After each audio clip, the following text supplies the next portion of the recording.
আমাৰ সমাজত এটা পৰম্পৰা আছে যে বিশ্বাসঘাতকৰ ক'তো স্থান নাই। আমি দেখিছোঁ ৰামায়ণত ভগৱান ৰামচন্দ্ৰৰ লগত দুটা চৰিত্ৰ বিশেষকৈ এটা হনুমান আৰু আন এটা বিভীষণ।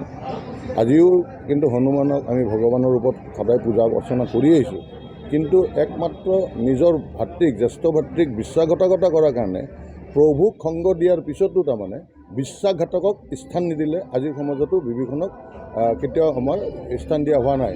সেইকাৰণে আজি যি আমাৰ মাজত সমগ্ৰ অসমৰ ৰাজনৈতিক ব্যৱস্থাটোত বিশ্বাসঘাতকৰে ভৰি আছে, নিজৰ ঘৰখনক বিশ্বাসঘাতক কৰি আজি বেলেগৰ ঘৰত আহি বিশ্বাসঘাতকতাৰ পৰিচয় দি আছে। আৰু সেই বিশ্বাসঘাতকক আজিলৈ আমি সেই বদন বৰফুকনৰ দিনৰ পৰা, ৰামায়ণৰ দিনৰ পৰা বদন বৰফুকনৰ দিনৰ পৰা আজিলৈ আমি কিন্তু স্থান দিয়া নাই।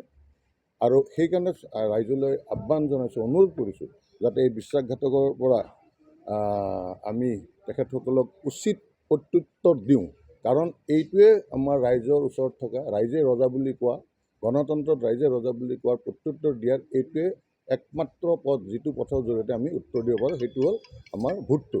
আৰু এইকাৰণে এই বিভীষণক যি এটা দলত গোটেই 40 বছৰে 4টা দশকত তেওঁক সেই দলটোৱে MLA, MP, মিনিষ্টাৰ সমস্ত দিয়াৰ পিছতো তেওঁ সেই দলটোক বিশ্বাসঘাতক কৰি ইয়ালৈ আহিছে। আৰু এই কথাটো আমি জানো। আৰু আমাৰ এইটোও কথা জানো যে এটা সময়লৈহে তাৰমানে পাপবিলাক সহ্য কৰা যায়, ধৈৰ্য ধৰা যায়। আৰু সেইটো শিশুপালৰ ক্ষেত্ৰতো হয়, প্ৰযোজ্য যিটো হৈছিল যে শিশুপালক 100টা পাপ কৰিবলৈ দিছিল।